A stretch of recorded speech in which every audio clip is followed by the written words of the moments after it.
Voy a utilizar yo el micro, se me oye bien, ¿no? Perfecto, para no forzar mucho la voz. Bueno, pues lo primero, muchas gracias a todos los que estáis aquí presentes, gracias a Jesús por la invitación y sobre todo, bueno, lo primero quiero transmitiros que estoy muy contento porque llevo trabajando en la universidad, bueno, he estado muchos años en Alemania, desde el 2013 hasta el año pasado, que conseguí ya la plaza en Granada. Y nunca había escuchado o nunca habíamos tenido la oportunidad, por lo menos con los compañeros del grupo de investigación, de trabajar tan directamente con empresas. Y creo que la universidad debería impulsar o retomar más el trabajo directo con el agricultor o la agricultora, el técnico y la técnica de una empresa. Porque realmente son los que conocen el día a día del campo. Y se nos pierde la perspectiva. Como vais a ver, yo voy a enseñar muchos resultados, muchas imágenes de experimentos, de mediciones, de proyectos, pero no estamos el día a día en el campo. ¿Quién conoce el campo? Vosotros, vosotras, nosotros no. Yo lo conozco porque voy al campo cada vez que puedo, porque hablo, intento escuchar, pero no soy el que vive allí, ni soy el que va a implementar las medidas que yo luego publicaré en mi revista internacional. Por lo tanto, trabajar y tener la oportunidad de compartir ahora mismo con vosotros y con vosotras este ratito, me va a dar a mí también un poquito de pie a enseñaros qué es lo que hacemos y luego poder conversar con vosotros y con vosotras de qué es lo que hacéis o qué os parece o si os creéis esto que os estoy contando, ¿no?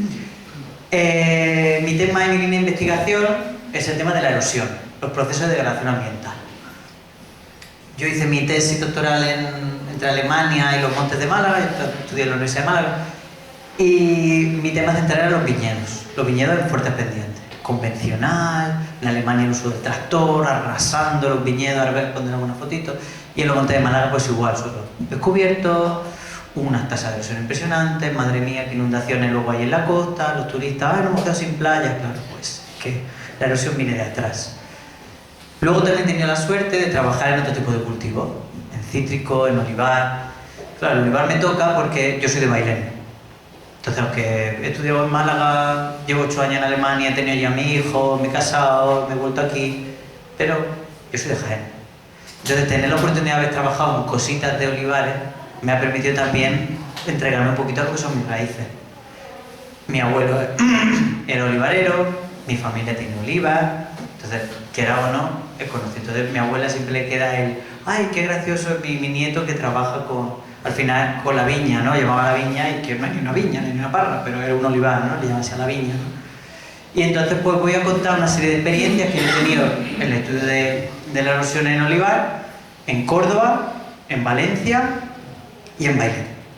Me enseño algunas experiencias, sobre todo para explicar qué es la erosión, a quién le importa y qué es, ¿no? Por si el compañero que ha presentado al principio de manera excelente pues la relevancia de este problema, yo voy a incidir y lo voy a hacer dramático, para que entendáis que es un problema la erosión, porque al final va asociado ¿a qué? Al coste, al bolsillo, ¿vale? Yo le llamaba así, para hacerlo un poquito interesante, ¿no? ¿Qué es la erosión del suelo y a quién le debe importar? ¿Al agricultor, a la agricultora? ¿A los políticos, a las políticas? ¿A quién? Y luego, pues centrarlo un poquito en el caso del olivar, ¿vale? Yo fui a un congreso hace poco, que me invitaron también a dar una ponencia, por supuesto en inglés la diapositiva, y la primera pregunta era, ¿qué es la erosión? ¿Dónde hay erosión? ¿Por qué hay erosión? ¿A quién le importa la erosión? Y puse aquí una definición, la erosión es la mayor causa de la degradación del suelo. Se pierde el suelo, nos quedamos sin ese recurso, por lo tanto, ¿a quién le importa entonces esa pérdida?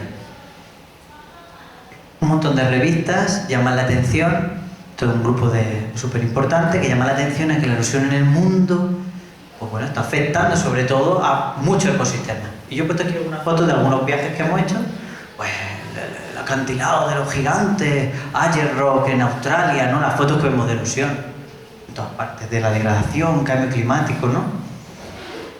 Las tasas de erosión, estudios muy relevantes en Europa, refuerzan la idea que las mayores tasas de erosión se producen sobre todo en suelos desnudos. En suelos desnudos que normalmente vienen asociados a zonas aradas o con cultivos de tipo leñoso, viñedo y olivar, ¿vale? Bueno, si eso se tiene tan claro y tenemos tantas manifestaciones de proceso erosivo, ¿quién se está ocupando de esto? ¿A quién le importa? Que he puesto algunas fotitos del viñedo de los Montes de Málaga, yo hice mi tesis, algún olivar de Bailén, esto es el Flis de Colmenar, son zonas de cereales, para que vean un poquito la zona intramontañosa, ¿no? Que también no solo el viñedo y el olivar y erosión. Esto es una publicación del Joint Research Center, es decir, la gente que cobra mucho dinero por hacer estudios en ISPRA, en Italia, de la Unión Europea, para estudiar el tema del suelo. Y claro, lo primero que les sale es, a ver, bueno, esta es la figura que no se veía, que te he dicho no se veía, vale. Un mapa de la erosión en Europa. Todo rojo, Mediterráneo, todo rojo, erosión mucha, muy vulnerable todo. Vale, pero habrá alguna manera o alguien que quiera frenar esto, ¿no? Entonces, nos vamos al objetivo del desarrollo sostenible, ¿no? A los ODS. ¿Qué dice los ODS sobre esto? Los Sustainable Development Goals. ¿Qué dice la Organización de Naciones Unidas sobre esto? Bueno, pues lo que hago es meterme en internet y pongo Sustainable Development Goals, lo pongo en inglés para buscar un poquito y afinar, y pongo soil erosion, erosión del suelo. A ver qué dicen los ODS, ¿no? Porque esto es un tema importante. Me meto dentro, empiezo a revisar, entro en la página, está en inglés, en español, en muchos idiomas, ¿no? Entro, me pongo a buscar, a ver, erosión, a ver dónde se menciona la palabra erosión. ¿Sabes cuántas veces sale la palabra erosión en los Objetivos de Desarrollo Sostenible? Ni una. Sale land degradation, soil degradation, degradación. Ostras, qué miedo hay por decir erosión. Erosión, pérdida de suelo, que se degrada, pero es que se está perdiendo. Aquí ni una mención. Voy a profundizar un poquito más, voy a ver si en los subobjetivos, en los subapartados, alguien lo menciona. La palabra suelo aparece de refilón. Siempre pone land, territorio, pero la palabra suelo de refilón. Venga, vamos a seguir buscando. Nada. ¿A quién le importa la erosión entonces en los ODS? Si no se menciona. Es un problema, lo estamos viendo, ¿no? Y ahora tenemos el nuevo incipiente drama, el cambio climático. Nos vamos a quedar sin planeta. Calentamiento global. Nos vamos a quedar sin cultivos, todo va a secarse, no llueve, estrés hídrico. Voy a buscarlo en Wikipedia. ¿Por qué? Porque el que no tenga ni idea de cambio climático, lo primero que va a hacer es poner en Google cambio climático, consecuencias, ¿qué pasa? ¿Nos vamos a quedar sin nada? Y Wikipedia te lo dice muy claro. Quien está generando las mayores tasas de liberación de CO2 son los transportes, en la industria, en la energía, pero también la agricultura. Las noticias, el viñedo, mirad qué foto, precioso. El mundo del vino en vilo por los efectos del cambio climático. Dios mío, no vamos a poder volver a beber vino. Cereal, vid y olivo, alerta por el cambio climático. Las tormentas provocan grandes daños en el olivar cordobés. Vamos a fijarnos en la foto. Cubiertita vegetal, bastante leve, pero bueno, hay un poquito, ¿no? No sabemos si esto es porque lo han dejado. Aquí, cubierta vegetal. Yo no la veo. Vale. Digo, a ver si soy yo el único. Aquí. Entonces, tenemos dos fotos con alarma, con inundaciones. ¿Dónde está la solución? Esa gente luego será la que pida una subvención porque se le ha inundado, porque tienen problemas, pero no están poniendo soluciones. Y esto va a ir a peor, porque hay concentración de eventos. Vaya peor. Pero la fotografía preciosa, esta que de un viñedo que es muy famoso, lo he recortado para que no se vea, tiene suelo desnudo. Si vosotros veis un viñedo típico, un olivar típico de foto, es suelo desnudo. ¿Por qué primamos en la foto de un paisaje mediterráneo precioso y con un drama de frente al cambio climático insistiendo en esta cobertura desnuda? En zonas que tienen altas tasas de erosión, ¿por qué? En este estudio que colaboré con un grupo de Italia, el grupo de Italia, propusimos un mapa igual que el compañero ha enseñado anteriormente, ¿no? dónde se encuentra el olivar en la franja europea, y nosotros nos centramos en el caso de un grupo de Italia, de la Sapienza, de Roma, nos centramos en qué ocurrirá en el caso de un hipotético cambio climático si las temperaturas aumentan y el sur se hace insostenible para seguir cultivando el olivo. ¿Qué es la solución lógica? Pues nos llevamos el olivar y nos llevamos el viñedo, ¿hacia dónde? Hacia el norte. Porque las temperaturas serán más frescas, porque tendremos más lluvia. A mí me decían ya compañeros, que ya hay viñedo en Dinamarca. Es que yo ahora estoy pidiendo un proyecto europeo y me decían, es que ya hay viñedos en Suecia. Es que ya hay viñedos en Nigeria, clima tropical. ¿Por qué? Porque están mudando. En la última publicación del grupo de La Rioja, Universidad de La Rioja, y el Instituto Pirenaico era solución del viñedo riojano frente al cambio climático. Irse al norte, irse a las caras norte y cultivar más en altura. ¿Eso es la solución realmente? ¿Mudar el cultivo hacia el norte? ¿Abandonar el sur? En este estudio se ha hecho una evaluación, por ejemplo, de cómo el viñedo en Italia ha pasado del 51 al 80, del 80 al 2010, hacia el norte. ¿Por qué? Porque nadie ha arreglado eso. Se ha dicho, si estoy perdiendo dinero porque no está lloviendo y me estoy cargando los suelos, pues me voy al norte, e invierto en el norte, invierto en el norte. En Italia está ocurriendo. El olivar... El olivar... Vamos. El olivar está mudando al norte. Aquí tenéis en el gráfico cómo las zonas de las regiones del norte están teniendo cada vez más extensión de olivar. Está mudando hacia el norte. ¿Ocurrirá lo mismo en España? ¿Pasará el olivar de Jaén a ser el olivar del País Vasco? A lo mejor estoy diciendo una tontería. Pero en el momento que no tengamos suelo y aquí tengamos un promedio de 35 grados, si las perspectivas del cambio climático y calentamiento global siguen por esta línea, no tiene pinta de cambiar. Estoy siendo muy exagerado, pero quiero que hagamos una reflexión de quién va a controlar eso. Si yo aquí no puedo cultivar porque no llueve, me voy al norte. Una publicación que llamó mucho la atención en el mundo de la ciencia. Igual, otra modelización de dónde están los viñedos en Europa, dónde están los viñedos, dónde está el olivar en Europa, y proyecciones a un cambio. Es decir, si no llueve y cada vez hace más calor, ¿cuál es la solución? Si no hay agua, pues nos vamos al norte. Y aquí aplicaban una serie de modelos y mostraban cómo muchos viñedos iban migrando hacia el norte. Y no es ninguna tontería, porque en Alemania cada vez se está cultivando más, en Dinamarca ya hay viñedos, en Gran Bretaña ya hay viñedos, en Gran Bretaña, ojo, ya hay olivares. Ya hay olivares en Irlanda. En el sur de Inglaterra ya hay olivares experimentales, pero ya hay. ¿Por qué? ¿Tienen agua? ¿Aguantan? Yo estaba viviendo en una ciudad pequeñita de Alemania y yo ya veía en los viveros olivares que se vendían para los jardines. En el centro de Europa, aquí, en la frontera con Luxemburgo, para que tú pusieras un olivo en tu jardín, en el Valle del Mosela. Es muy fuerte. Que el olivo ya te aguante ahí. ¿Entendéis cuál es el cambio? ¿Qué es lo que yo quiero transmitiros? Estamos en un escenario de... Lo que vende es suelo desnudo. Es un paisaje precioso donde yo tengo mi campo limpio. Lo que está ocurriendo es un cambio global. Estaba escuchando aquí en la cafetería y en la calle, pues es que no está lloviendo. Si es que con el calor que hace, si es que aquí en Úbeda hace más fresquito que... Todos estamos hablando del tiempo todo el rato. Es algo que nos preocupa. Pero el tiempo no solo influye en la fenología, en la planta, en el comandante, influye en el suelo. Y aquí es donde yo vengo a contar mi drama o mi historia.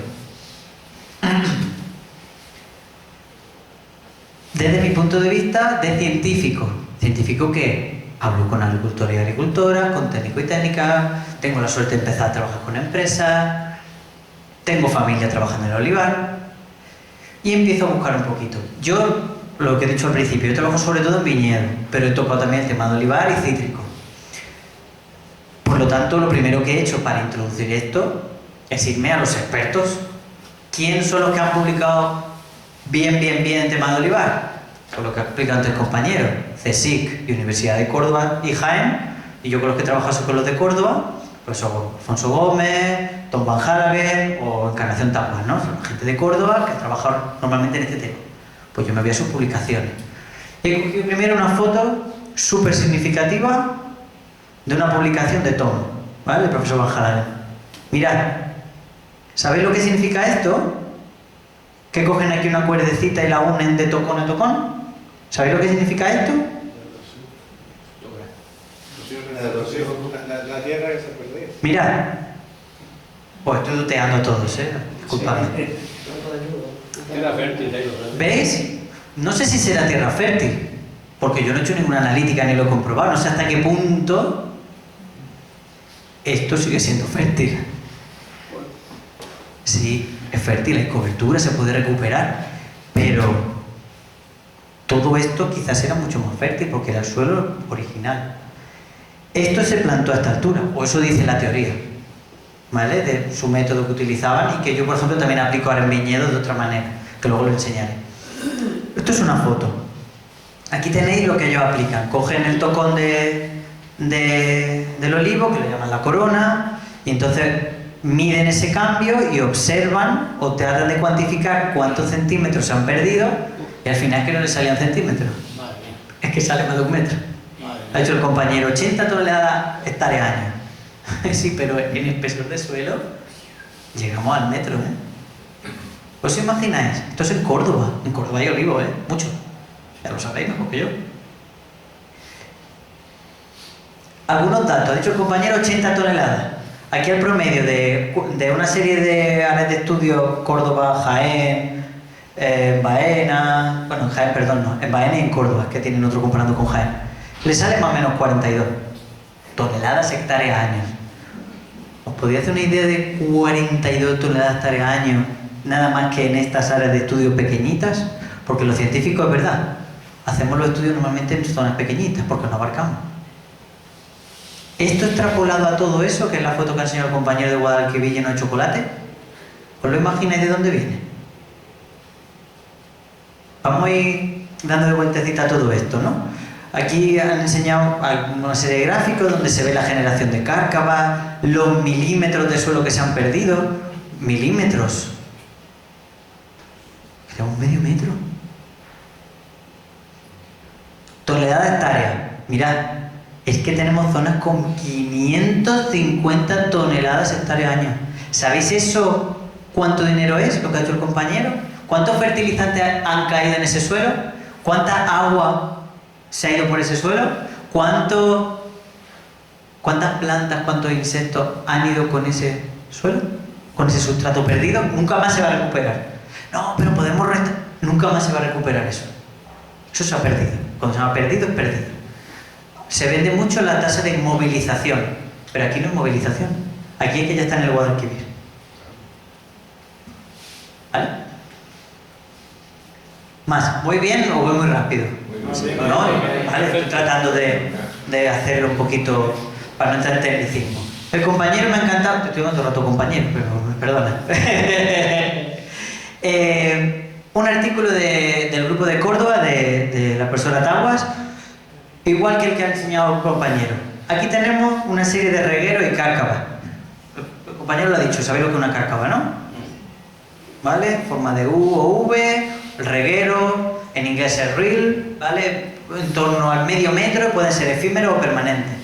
La cárcava normalmente es permanente, aunque también hay el nuevo término de ephemeral galley, que dura un añito. Pues ese añito, cuando cae la que cae aquí, se duplica o se triplica el tamaño. Y lo llaman efímero.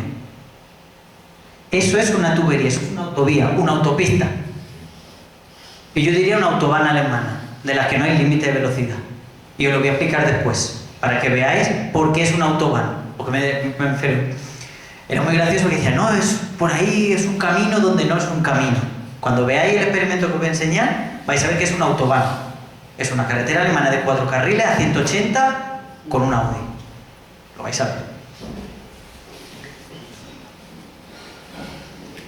Un estudio, este lo he hecho yo ya. ¿Vale?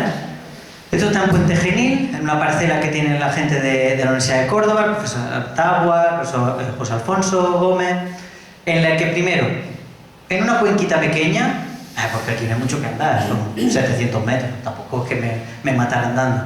Lo que hice fue mapear, es decir, cartografiando dónde encontraba cárcava y dónde encontraba proceso erosivo. Y mirad, 700 metros, y es que hay unos 500, 600 de ancho. Mirad todo lo que habíamos encontrado. Incipiente y permanente. Esto es una cuenquita que ellos tienen experimental, muy bicheada, muy observada. Imaginaos en todo Puente Genil, ¿vale?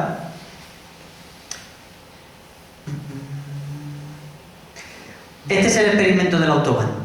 ¿Por qué digo del autobahn? Bueno, estos son, los alemanes les encanta el aparataje. Entonces uno de los experimentos que ellos diseñaron se llama el experimento de la escorrentía. ¿Sabéis lo que es la escorrentía? Agua superficial, ¿vale? Puede ser superficial o subsuperficial. Son dos tipos de flujos, ¿vale? Diferentes mecanismos. Dice la leyenda que en el viñedo, en el olivar, con mucha pedregosidad, también fluye de forma subsuperficial. Pero en este tipo de mediterráneo, eso va más por el tipo flujo superficial. ¿Y cómo se demuestra eso? Con este experimento. Es un aparataje un poco... Bueno, cogen una cárcava, la ponen llena de sensores, de puentecitos, con cámaras, para ver cuando bombeas 1000 litros de agua por una cárcava, ¿cuánta agua sale al final? ¿Veis? Se bombea, y aquí vamos cuantificando de esos 1000 litros cuánto pasa. A una intensidad de unos 10 litros segundo, se bombea bastante fuerte, ¿vale? En 10 minutos se ha ventilado el tanque de metro cúbico para ver qué pasa en cada tramo. ¿Por qué? ¡Buah, Jesús! Es que 1000 litros caen, ¿eh? 1000 litros fluyen. ¿Por qué? Porque pensad que es una cuenca, que hay olivares que son así y se canalizan. Y os cuento la ingeniería de los Montes de Málaga, que es la creación de lo que llaman sangrías. ¿Sabéis lo que es una sangría?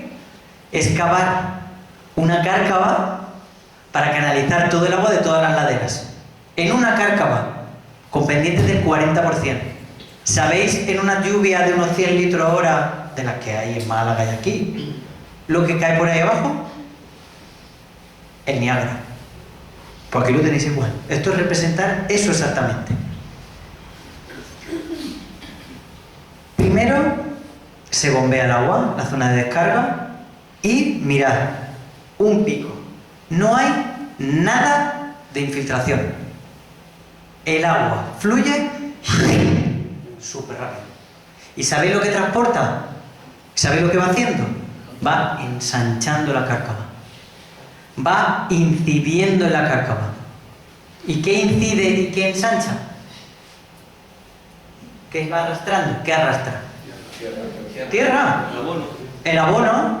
Todo lo que habéis gastado de dinerito para poner ese suelo en condiciones, todo arrasado. En una cárcava. ¿Os acordáis del primer mapa cuántas cárcavas y cuántos regueros mapeé yo? Pues imaginaos eso en toda una plantación. ¿Vale? Como veis, la curva siempre es exponencial. Cuando está en condición seca o cuando está en condición húmeda, tenemos una cosa que se llama el pico. ¿Sabéis lo que es el pico? El pico es el punto máximo.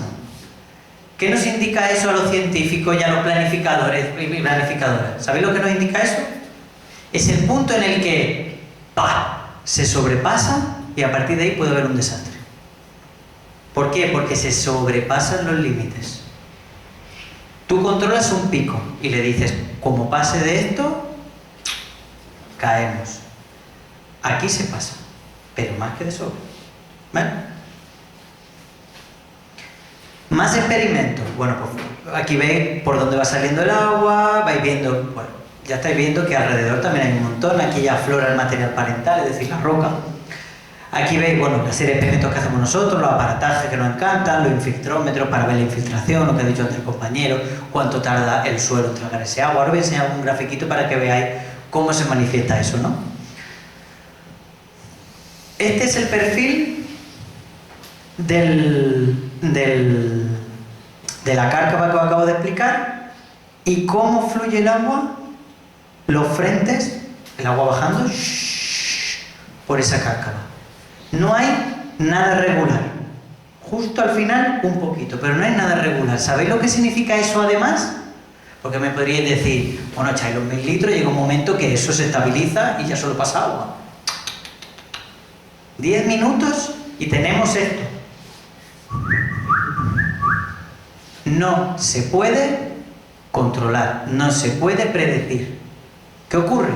Que yo como gestor o gestora, si tengo que poner una solución aguas abajo, ¿cómo carajo lo voy a frenar?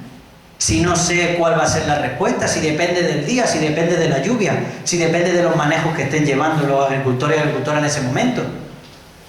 Pues aquí tenemos otra complejidad más, que es un sistema diverso, heterogéneo y complejo. Todo por tener con nuestros suelos desnudos, ¿vale? Picos. Estos datos son más flojitos que los de Málaga, ¿eh? Los de Málaga tenemos hasta 150 gramos por litro. O sea, chocolate no. Más que chocolate. ¿Vale? Aquí no, aquí tenemos 45 gramos al litro. Que también es chocolate para un cachurro. ¿Entendéis qué es lo que está fluyendo por esos 1000 litros? Y mirad cuándo obtenemos el mayor punto de concentración de sedimentos. Al final del experimento podríamos pensar, es que cuando fluye la cárcava, cuando arrancas los 1000 litros, cuando más erosión tienes. Pues no. La concentración crece a medida que el experimento aumenta. Por lo tanto, si tenemos un evento lluvioso sostenido en el tiempo y de forma extrema, las consecuencias serán totalmente más negativas. ¿Me vais cogiendo la idea? Vale.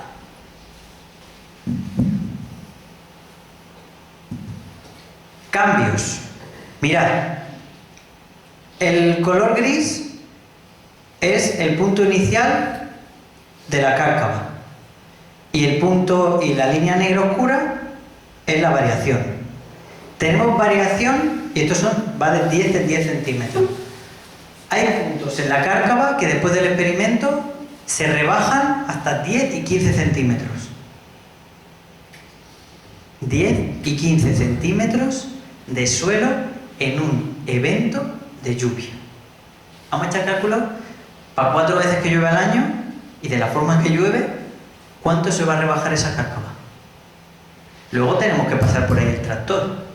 Luego tenemos que caminar por ahí.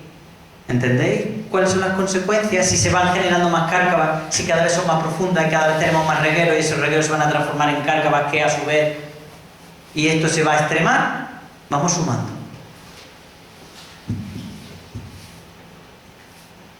Otro estudio que tenemos, ahí en la misma cuenca, igual, ¿no? Con experimentos que se llaman simulaciones de lluvia.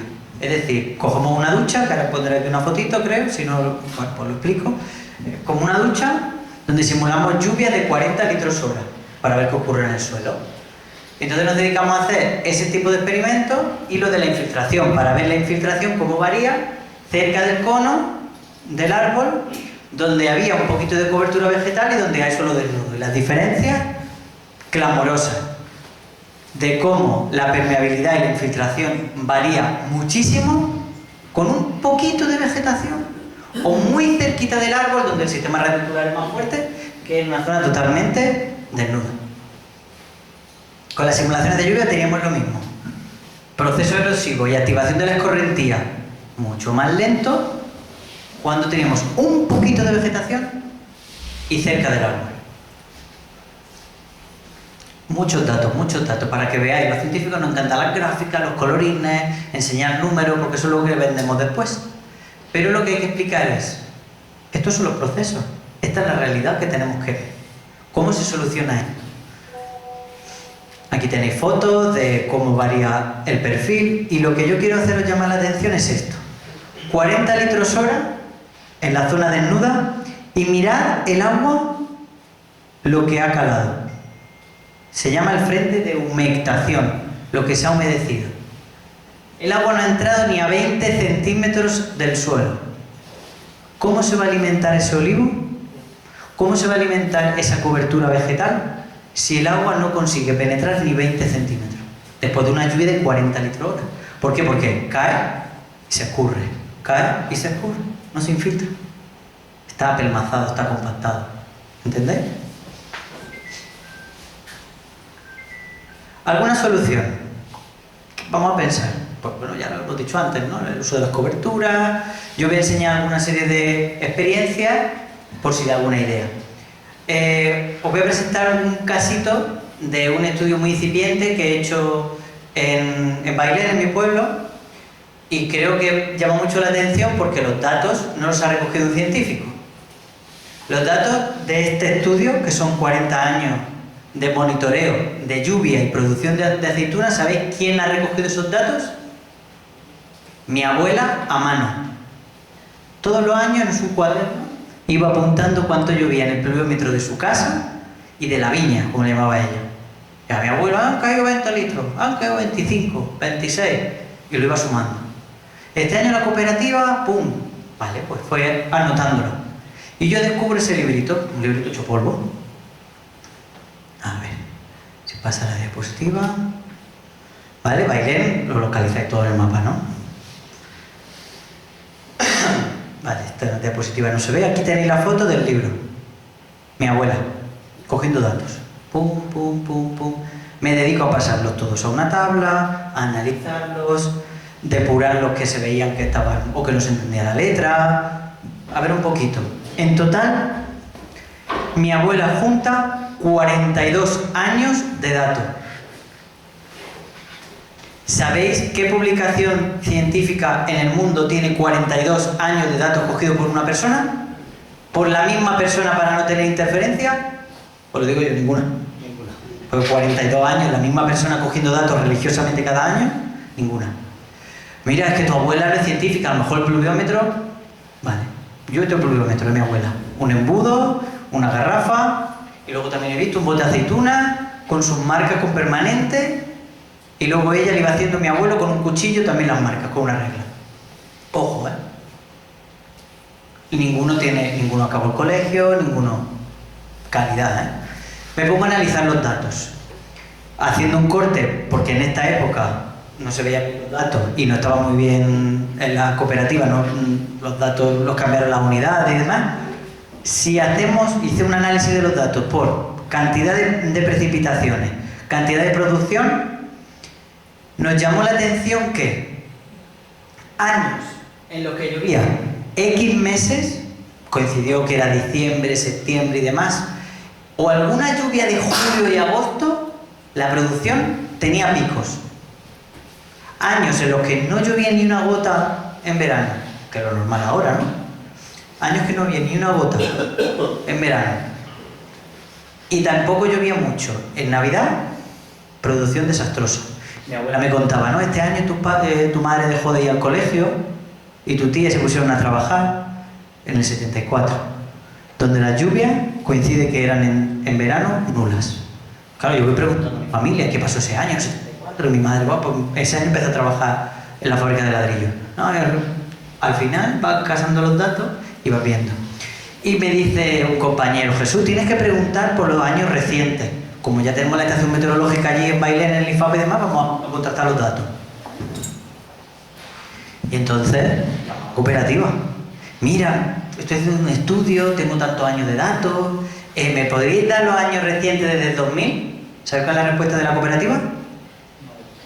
Los datos de producción. Es que en 2012 todo se digitalizó y el resto lo tiramos. ¿Le damos valor a esto? 40 años de datos cogidos por una persona mayor sin pensar en que esto tiene un valor que se llama oro. Esto es lo que... Bueno, aquí tenéis los gráficos donde decimos eso, ¿no?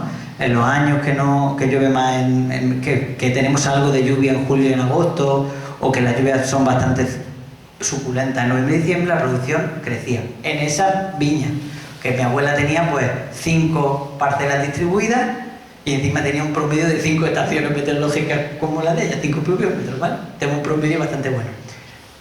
Estos datos, si los implementáramos en las parcelas, imaginaos, con medidas, sin medidas, con productos, sin productos, para ver la variabilidad tantos años, si yo ahora dijera hoy, 2022, a partir de hoy, obligatorio que todo el mundo coja los datos de lluvia y que todo el mundo tenga, como ahora el cuaderno de campo que digitalizado, todos los datos de producción guardados Para que ahora, si ellos tienen un proyecto europeo, tiren de esos datos. Si yo voy a hacer un estudio, tiro de esos datos. No que la respuesta cooperativa es, no es que en 2012 o 2013 ya digitalizamos todo, tiramos todo. Es que eso cacho tu abuela. Pero es que pregunté a los primos de mi abuelo y a su hermana, y eso, ¿qué iban a hacer? A lo mejor alguna notilla de los precios, pero nada, cero. Más cosas. ¿Qué se puede hacer de la ciencia? Pues bueno, un olivar en Valencia. Aquí lo que hemos probado es hacer las simulaciones de lluvia, que estas son, enseño la foto, las duchitas estas que hemos dicho de 40 litros hora, para ver un poquito cuál es la respuesta del suelo. En Valencia lo que probamos es el uso de la paja como acolchado. Resultado excelente. Preguntamos al agricultor y al agricultor, oye, ¿qué te parece? Y lo primero que dicen es, está muy bien, pero mira el precio por hectárea. Transporte, compra del producto. Si me da un subsidio, lo uso. Porque si no, no voy a escuchar la respuesta, al vecino diciéndome que soy un guarro. Porque tengo todo lleno de paja. Porque me van a entrar plagas. Esa era la respuesta, ¿vale? Esa es la conclusión de un estudio que tengo publicado en la revista internacional. Para que veáis, ¿no? Más, ejemplo, bueno, aquí tenéis los resultados del uso de la paja, que disminuye la erosión radicalmente, y sin el uso, pues, un desastre. Lo mismo lo hemos probado en parcelas abandonadas, que estaban cultivadas con cítricos, igual, con el uso de la paja, con el uso de acolchado, para ver la diferencia, vegetación espontánea, cómo disminuyen las tasas, y qué opina la gente. Pues la gente opina que si hay una ayuda así, pero lo que no quiero es ver lo que piensa mi vecino ni mi vecina, porque si no, mala cosa. El uso de leguminosas, una calle sí, una calle no, cuánto tiempo tarda en funcionar el uso de la leguminosa, que sí que me está vendiendo mucho el uso de la leguminosa, porque nitrogena el suelo, pero en dinero, en tiempo, ¿eso cuánto es? Pues eso lo hemos probado, por ejemplo, también en viñedos, ¿no? Entonces, bueno, son soluciones que vamos probando.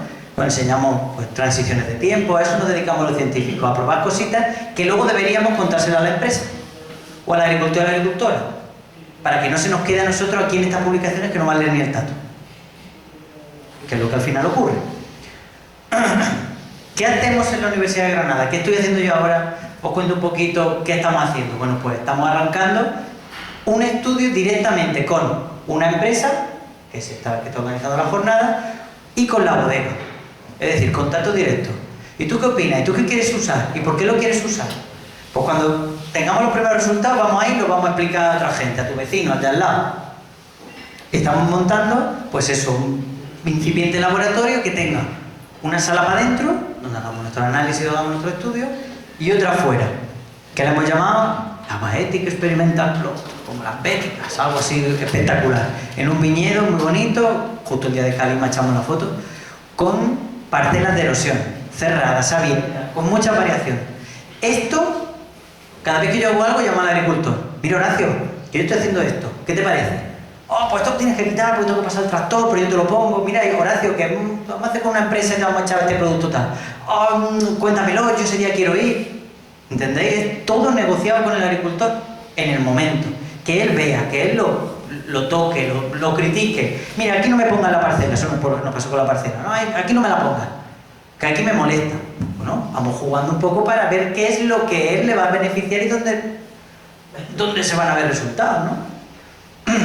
¿En qué estamos trabajando? Pues yo estoy trabajando ahora en un proyecto que me concedió el BBVA, la Fundación BBVA, que es medir la erosión, pero no solo en un punto, sino crear una base nacional de datos de erosión. Si tú tienes un viñedo en Murcia, tú lo tienes en Castilla y León, tú lo tienes en Andalucía, cuando hemos ido a medir, hemos ido ya a 10 puntos, pero ya tenemos 15 puntos medidos en España. Esos datos de erosión los estamos colgando en abierto, para que todo el mundo pueda aplicar el método y colgar los datos en abierto. Pero es que ya no estamos aquí. Ya tenemos mediciones en viñedos de Brasil. En Brasil sí. En Chile. En Croacia. En Italia. En Irak. En China. Segundo productor mundial de viñedo. De vid. Estamos intentando crear una base mundial de erosión. ¿Por qué? Porque si no le interesa a la gente enseñar esto y que esto es un problema, pues lo vamos a poner en abierto para la gente que le interese. Que esté en varios idiomas. Y eso es lo que estamos haciendo ahora. Estamos intentando lanzar esto, ¿no? Mapas de erosión. Mira, disculpe, yo tengo mi parcela, estos son los resultados que me ha dado. Pues mira, todos los puntos rojos es donde se te va a generar una cárcava. Todos los puntos verdes donde tienes acumulación de sedimento. Bueno, vamos a dar herramientas al agricultor y a la agricultora para que cuando vean esto no tenga yo que explicarle el método. El agricultor, si vosotros veis este mapa, ¿rojo qué es? ¿Bueno o malo? Malo. ¿Y el verde?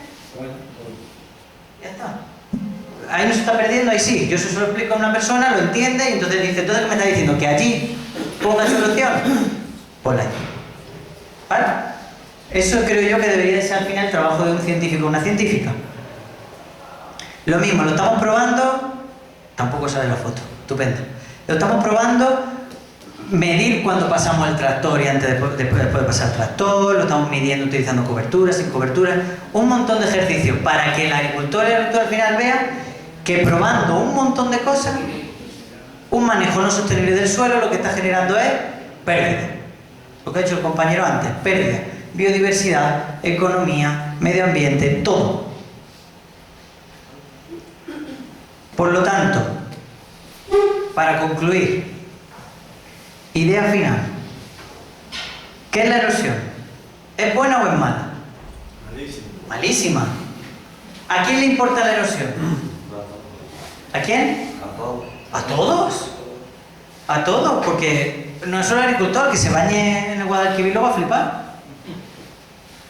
O el que tenga una casa, como pasaba aquí, en el delta del Vélez, Málaga, cuando se le inunde, se va a mear de risa. ¿A quién le tiene que importar? A todo el mundo. Esto es como un ejercicio final con los niños, ¿no? ¿Qué es la erosión? ¿A quién le importa? ¿Y quién tiene que poner solución? Eso ya os lo dejo a vosotros en la discusión. ¿Vale? El agricultor, la agricultora, el técnico, técnica o quien tome las decisiones. El científico ha terminado aquí su rollo, su monólogo, ha contado qué es lo que hay, cuál es el problema, a quién le tiene que importar y la decisión es quién y cómo lo vais a solucionar. Y cómo los demás lo tenemos que apoyar. Así que nada, no sé si queréis un turnito ahora de preguntas o ya cuando acabemos. Pues si queda luego ya hacemos la... Sí, ahora, pues. Así que nada.